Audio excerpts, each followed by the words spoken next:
जय गुरुजी। संगत जी, वीडियो को लाइक कीजिए, चैनल को सब्सक्राइब कीजिए और बेल आइकॉन को प्रेस कीजिए ताकि आपका नए वीडियो की जानकारी टाइम से मिल सके। गुरुजी की श्री चरणों में कोटि कोटि प्रणाम। गुरुजी की प्यारी संगत को जय गुरुजी। संगत जी, अगर आपका भी कोई सत्संग हो तो आप हमें वीडियो रिकॉर्ड करके ये टाइप करके हमें भेज सकते हैं। हमारा व्हाट्सएप नंबर डिस्क्रिप्शन पर लिखा हुआ है। ये एक सेवा है जो हम सबको करनी चाहिए। संगत जी, सत्संग शुरू करने से पहले गुरुजी का मंत्र जाप कर लेते हैं। ओम नमः शिवाय। शिव जी सदा सहाय। ओम नमः शिवाय। गुरुजी सदा सहाय। मुझे गुरुजी के बारे में कर्नल सेवानिवृत्त S. K. जोशी से पता चला।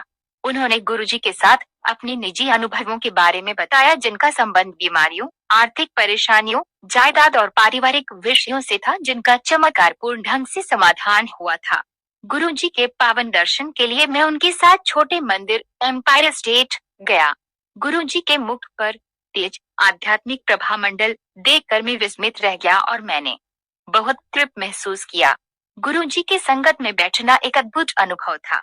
जो शांति और स्थिरता मैंने वहां महसूस की, ऐसा मैंने जीवन में पहली बार महसूस किया था। और मैंने महसूस किया है कि एक गुरुजी के लिए मेरी खोज अब पूरी हुई थी, क्योंकि गुरुजी यथार्थतः वैसे थे जैसे आध्यात्मिक मार्गदर्शक की मैंने कल्पना की थी। शब्द सुनकर, गुरुजी के दर्शन पाकर और गुरुजी से पावन प्रसाद पाते हुए मेरा समय अत्युत्तम व्यतीत हुआ। मुझे वो जगह बहुत अच्छी लगी। इस पसंद को एक लत में परिवर्तित होने में बहुत समय नहीं लगा। गुरुजी के दर्शन, प्रसाद, शब्द और उनके शर्त रहित प्रेम की लत। मैंने हफ्ते में एक बार नियमित रूप से जाना शुरू कर दिया और जब भी अवसर मिलता मैं हफ्ते में 2 बार जाने से भी नहीं हिचकिचाता। इसका परिणाम ये हुआ कि गुरुजी की कृपा से मैं आज स्वस्थ और तंदुरुस्त हूँ।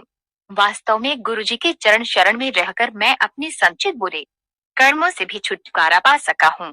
गुरुजी की इच्छा और आज्ञा से हम में से कुछ को अवसर मिलता है कि हम गुरुजी परिवार में अपने मित्रों को भी शामिल कर सकें। मुझे भी ऐसा ही अवसर प्राप्त हुआ जब मेरे एक मित्र महेंद्र कुमार मित्तल ने मुझसे गुरुजी के बारे में सुना और वह संगत में आने के लिए इच्छुक हुआ।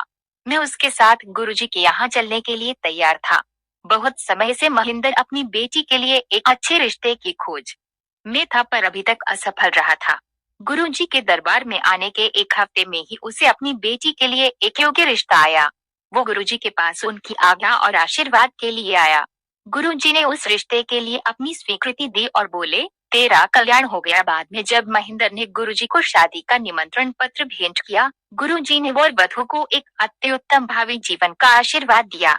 आज वो दंपत्ति एक खुशहाल वैवाहिक जीवन व्यतीत कर रहे हैं और महेंद्र संगत में नियमित रूप से आता है। गुरुजी के यहाँ आने के बाद मेरे जीवन की परिभाषा ही बदल गई। एक बार उनके दरबार में प्रवेश करने के बाद सभी सांसारिक चिंताएं भूल जाती हैं और कुछ रह जाता है तो बस गुरुजी और आप।